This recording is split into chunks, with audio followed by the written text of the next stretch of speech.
राजू की सेवा ने गांव के लोगों की आत्मा में एक नई ऊर्जा भर दी थी। उनका प्रेरणा स्रोत बन गया था और गांव वाले भी उनके साथ मिलकर समुदाय के विकास में भागीदार बनने का निर्णय लिया। राजू के आदर्शों का प्रभाव गांव के अन्य युवा भी महसूस कर रहे थे। वे भी अपनी शिक्षा और समर्पण के माध्यम से समाज सेवा में योगदान देने का संकल्प कर रहे थे। एक दिन राजू ने गांव के सभी युवाओं को एक साथ बुलाया और एक साझेदारी का आदान प्रदान शुरू किया। उन्होंने एक सामूहिक शिक्षा अभियान चलाने का प्रस्ताव रखा और युवाओं को बच्चों के साथ स्कूल जाने, उन्हें पढ़ाई में मदद करने और उन्हें अच्छी आदतें सिखाने के लिए उत्साहित किया।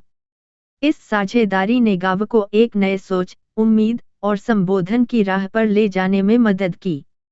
राजू ने युवाओं को साथ मिलकर एक उत्कृष्ट और सशक्त समुदाय बनाने का संकल्प लिया और उन्होंने अपने माता पिता की सेवा को अपने जीवन का महत्वपूर्ण हिस्सा बनाया।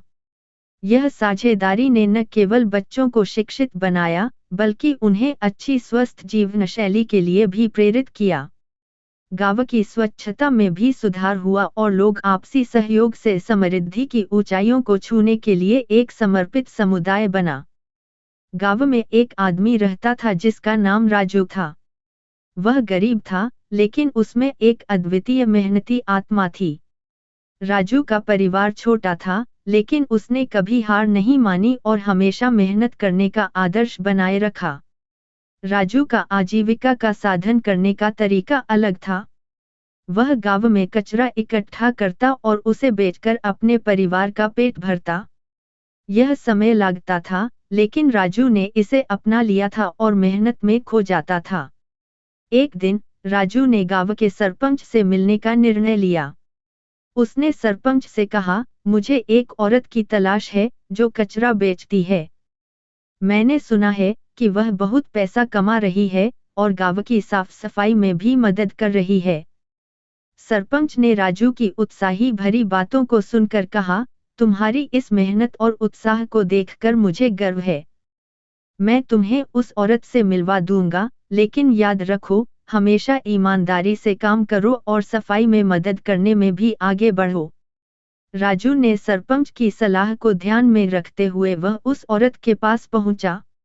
औरत का नाम सीता था, एक आत्मनिर्भर और मेहनती महिला। राजू ने सीता से मिलकर उसके कचरा व्यापार के बारे में बातचीत की। सीता ने राजू को अपने काम में शामिल करने का सुझाव दिया और उसे कचरा इकट्ठा करने और बेचने की तकनीक सिखाई। राजू ने तत्परता से सीखा और मेहनती तथा संबलपूर्ण बन गया। धीरे धीरे राजू और सीता ने मिलकर गांव को स्वच्छ बनाने के लिए भी कदम उठाए। उन्होंने गांव वालों को स्वच्छता की महत्वपूर्णता के बारे में शिक्षा दी और उन्हें सहयोग के लिए प्रेरित किया। कचरा वाला राजू और सीता की मेहनत ने गांव को नई ऊंचाइयों तक पहुंचाया। उन्होंने गांव को स्वच्छ बनाया और एक नई राह पर ले जाने का संकल्प लिया। इस कहानी से हमें यह सीखने को मिलता है कि मेहनत, संघर्ष और साझेदारी से हम किसी भी क्षेत्र में सफलता प्राप्त कर सकते हैं और अपने समुदाय को भी बेहतर बना सकते हैं। तो कैसी लगी कहानी कमेंट करके जरूर बताएं और वीडियो को लाइक करें और चैनल को सब्सक्राइब जरूर करें।